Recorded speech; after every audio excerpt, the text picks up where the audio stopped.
Jack loved reading stories about the joints, which his mother used to read to him as long as she was alive. The story goes that many years ago, some monks found magical beans. Seeing them, they thought they would create a path to the sky. As they reached the top, they found something else. A place between the earth and the sky called Gentua, where very dangerous and large joints lived. With the help of those large plants, the joints came down to earth and began capturing and eating people one by one. Princess Isabelle was also listening to this story. Her mother told the story about the joints, and she asks, "Are you afraid of the two-headed monster who is the king of all these joints?" The princess replies, "No, I am not." Her mother then tells her the story how the sages melted the joints' hearts and fashioned a crown which was placed on King Eric. King Eric then subdued the joints and sent them back to the place between earth and sky. After this, the magical plants were also cut down, and peace was restored forever. The king's crown was also buried alongside the king, and this story remained nothing more than a mere tale. As Jack's father began to tuck him in, Jack asked his father, "The giants won't ever come back, will they?" To this, his father replied, "Even if the giants were to return, the king's descendants would stop them." But ultimately, he left with the parting words, "There is no such thing as giants." Meanwhile, the princess's mother said, "You are of King Eric's very own blood." As soon as Jack's father left his room, Jack got back up and began reading that same story again, the one that foretold that one day the giants would return. They will return to Earth to fight humans and kill Eric's descendants. Now, 10 years later, Jack's uncle sent him to the city to sell his horse. He also told him not to get distracted on the way. After reaching the city, Jack, now a young man, begins selling his horse and carriage, but his attention is drawn to the city circus. There, people were retelling the story of King Eric and the giants. While watching the play, Jack noticed a beautiful girl present there. Then the girl realized that Jack had been watching her was unfolding, but the play hadn't even begun yet when suddenly 3 men started harassing the girl. Frightened by them, the girl was making her way outside, so Jack followed them and tried to intervene. However, one of the men landed a sharp punch right in Jack's face. Even so, Jack spoke gently, "Look, just let the girl go." Meanwhile, some of the king's elite guards arrived from behind. Upon seeing them, the 3 men immediately began apologizing. Meanwhile, Jack felt as though he had accomplished something significant. As soon as he saw the girl mount the horse, everyone present there fell to their knees. Seeing this, Jack was completely shocked. What did I do? But as soon as he looked back, he realized what was happening. The girl was none other than the princess. When Jack came out after the princess left, he found that someone had stolen his horse and carriage. Meanwhile, in the palace, the king's advisor, Rick, faced a panicked situation. He looked a little flustered, which made Rick suspicious. He immediately went to King Eric's room to see if everything was alright. But when he picked up the large book kept there, he discovered that the magic beans had been stolen, but the king's speckled crown was still there. He told foreign Vic to close all the doors to the palace. The thief must not escape under any circumstances. Meanwhile, the thief, who was a priest, had already realized that the soldiers were looking for him. Then he saw Jack selling the horse. He immediately went to him and he said, "Look, I don't have any money, but in exchange for this horse, I can give you these magic beans." At this, Jack hesitated a little, but the priest said, "These beans are no ordinary beans. In exchange for them, I will ensure you get a great deal of money later on." As he was leaving, the priest told Jack, "Under no circumstances must you lose these beans, and certainly do not let them get wet." Jack was still pondering this when suddenly the priest took the horse and fled. Before he could even exit the palace grounds, Vic's soldiers pursued him and captured him. Meanwhile, upon returning home, Jack's uncle scolded him, saying, "These 4 beans in exchange for the horse. So you're the one who brought this. You turned out to be a complete fool." Meanwhile, the king was also reprimanding the princess. "Why did you venture outside the palace without a single guard? You are soon to become the queen of this kingdom." To this, the princess replied, "If I am indeed going to be the queen, then you should heed my wishes as well. Why are you so bent on getting me married, and to a man twice my age at that?" In truth, the king intended to arrange the princess's marriage to Roderick. However, the princess had no desire to marry Roderick. Consequently, she declared, "I am no frail, helpless woman. I am no woman." Saying this, she walks away. Meanwhile, in a fit of rage, Jack's uncle throws the beans under the table and storms out. Following this, at the mark, we see Vic and Rick interrogating the priest. The priest explains that the beans should have been left exactly where they were buried. He reveals that they were created using black magic because these beans cannot be controlled. Ignoring his words, Rick kills him right there on the spot. Meanwhile, Jack, he was worried about his uncle who was outside in the storm. At that very moment, the princess, who had fled the palace, loses her way. She sees the lights of Jack's house. Seeing them, she heads in that direction. Just as Jack was getting ready to go out to look for his uncle, the princess knocked on the door. Jack invited her in,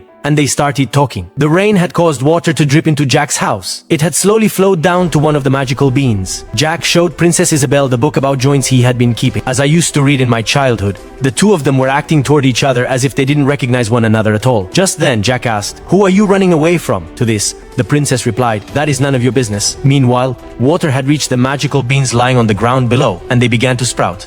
However, neither of them had any inkling of what was happening. But then, suddenly, the entire house began to shake violently, and a massive plant burst forth. It all happened so rapidly that Jack was flung right out of the house. Isabelle, however, remained trapped inside. The entire house along with that rapidly growing plant flew upwards. Seeing this, Jack immediately began climbing the plant as well, hoping to rescue the princess. Before long, Jack reached his home. Now, just as the princess gave the door a forceful shove, she accidentally sent Jack reeling with a powerful push. Jack tried to grab her hand, but he tumbled down nonetheless. As he fell, the princess's mother's bracelet ended up in Jack's hand. Yet, somehow, despite the chaotic fall, Jack managed to land safely on the ground below. However, the moment he touched down, he collapsed and lost consciousness right there. The next morning, while gazing at the massive vine, the king arrived at the spot. The king lifted Jack up and asked, "How did you come to possess my daughter's bracelet?" Meanwhile, Elmont, the guard from the market, recognized Jack. Jack then recounted the entire truth. The king decided that Jack, Roderick, and Elmont, the three of them together, would search for the princess. A short while later, the three of them began climbing up the giant plant. Rink, however, was moving ahead at his own pace. Jack turned to Elmont. He asks, "What's gonna happen up there? Do you believe that story about the joints?" Elmont replies, "There might be joints up there, but you're doing all this to win the princess's heart, right?" He adds, "Even if she won't marry Rink, she certainly won't marry an ordinary man like you." And another soldier present there, named Crown, tries to push Jack to the other side. But Jack loses his grip mid-air, causing him to fall. But they somehow rescue him and start climbing back up. It becomes night as they climb. Because the journey was extremely long, consequently, many of their companions perished along the way. In the end, only 6 people remained. By the following morning, they had reached the very top of the plant. Upon reaching the summit, they discovered the ruins of a house. Now, everyone set out to search for the princess within this mysterious world. After walking a short distance further, Rick stopped Jack and threatened him, demanding, "Hand over the remaining magic beans to me." In response, Jack handed him the bag filled with beans. Rick said, "No one must ever find out about this." But Jack, too, he was very cunning. He had secretly kept one of those magical beans for himself. Elmont and Crown discovered the trail left behind by the princess. Following these tracks swiftly, they advanced quite a distance. Everyone was still searching for the princess when suddenly, Jack spotted the very book lying on the ground, the one he had given to the princess. Upon seeing this, Jack told everyone that the princess must be hiding somewhere nearby. Then they noticed broken tree branches scattered in the vicinity. Seeing this, Jack, he realizes that something massive must surely have dragged him away from this spot, and that he is now in grave danger. At that moment, Elmont divided his men into 2 groups. Rick and Crown began searching for game to eat, however. They soon found themselves ensnared in a trap. Elmont immediately began cutting through the net to free them. Meanwhile, they noticed someone approaching them. Upon seeing this, everyone instantly scrambled behind the trees to take cover. Just then,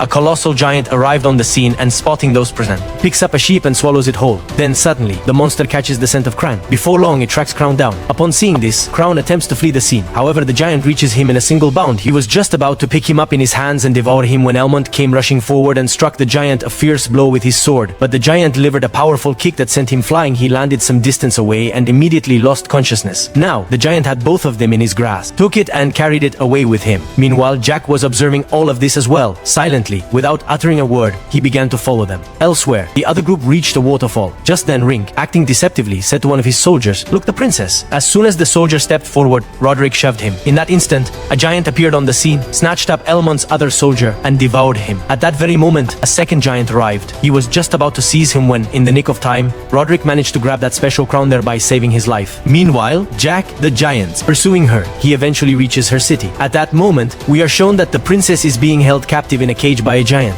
He was asking her, "How did you manage to get all the way here?" But the princess gave him no reply. Seeing this, the giant asked again, "Is anyone else coming?" To this, the princess replied, "No, I am all alone." The 2-headed giant General Fallon knows that the princess is a descendant of King Eric. He informed his people that humans have returned. Meanwhile, another giant brings Crown and Elmont to the same location, present right there. The king of the giants asked him a few questions, but Crown, instead of answering, began to mock him. Witnessing this, one of the giants flew into a rage and, in a single swift motion, devoured Crown. Jack heard the commotion, however, evading 2 of the giants, he quietly made his way to the scene. Just then, General Fallon threatened Elmont, declaring, "If you do not answer me, I will eat the princess." He then began to fight with another giant over who ultimately had the right to eat her. At that very moment, Rick arrived on the scene wearing the crown. Upon seeing this, all the giants kneel before him. Even the general falls to his knees. Elmont is pleased to see that Roderick has arrived. However, Roderick walks straight over and takes his seat upon the throne. Both the princess and Elmont are astonished by this sight. Roderick then addresses the giants, declaring, "Now you shall fight for me. Tomorrow morning, we will launch an invasion of Earth. Prepare your army with the utmost speed." General Fallon is thoroughly displeased by this command. Meanwhile, Jack discovers a chamber where goods stolen from Earth are being stored. It is at this moment that he hears the princess pleading for her life. The giants were preparing to eat him. Just then, Jack arrived on the scene.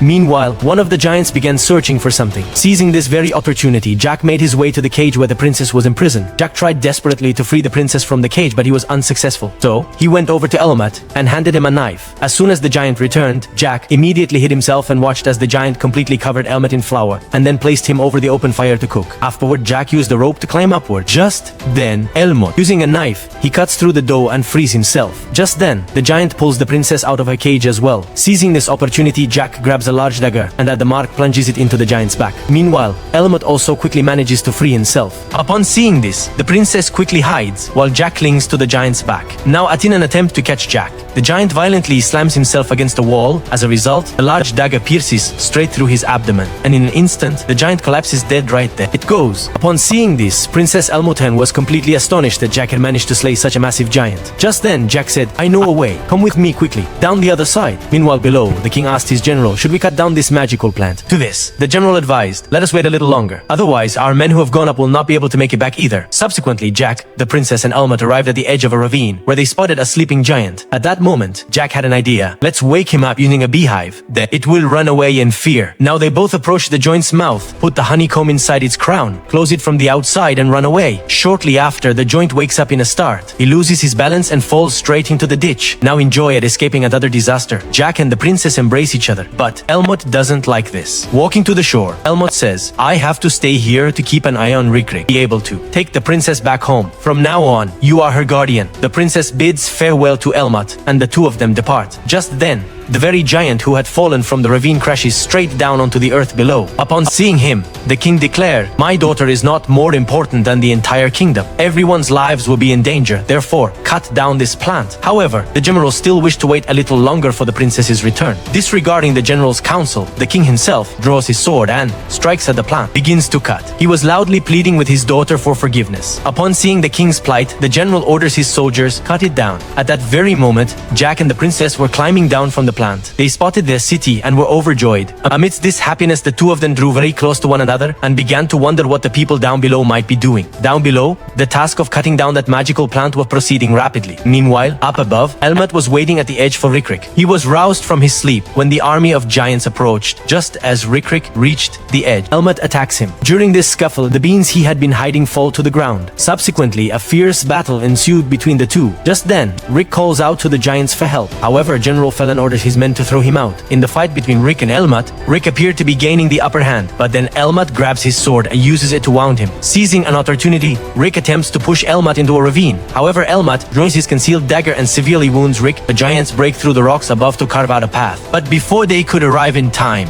they fail to reach it, and Roderick is eventually killed there. But the giants have found the crown, which Jarl wears on his finger, and becomes the king of all giants. The soldiers below cut off half of the plant. As soon as a part of the plant is cut, the magical plant begins to shake strangely. Jack and the princess, who are above, feel it, and the plant begins to fall rapidly. Jack says to the princess, "Hold on tight to me." On the other side, Elmont also climbs onto the edge. Before the plant breaks, at that moment, General Fallon was also watching him. Meanwhile, Jack and the princess were plummeting downward at great speed. Just then, Jack used the vine of that plant like a rope, and holding onto it, both of them descended safely. The upper section of the plant, the part that Elmont had been holding, crashed straight down right next to the royal palace. However, before the plant itself hit the ground, Elmont had already leaped into the water below. Meanwhile, the king was deeply distressed, fearing that he might have lost his daughter. But just then, the general arrived on the scene with the princess. The princess recounted the entire story, explaining exactly what had transpired up above. Then, to reward Jack for saving the princess, the king bestowed a gift upon him and said, "As a father, I will never be able to repay you." Now, as he said goodbye, Jack, with a heavy heart, gave the book to the princess so that she could remember it in a corner of her mind in her dreams. And soon, the princess left for the palace with her father. Everyone thought that now, no trouble would come. But up above, General Fallon found the magic beans lying around Rick. He immediately threw them into the water, and in a moment, many trees began to grow. Seeing this, the general immediately prepared him men. As the plants were growing on the edge of the ground, even before they had fully emerged, all the giants began to climb up it. Finally, the general too climbed to the top. Down below, Jack was just riding away on his horse when he spotted the giants descending. He quickly mounted his horse and rushed off to alert the king.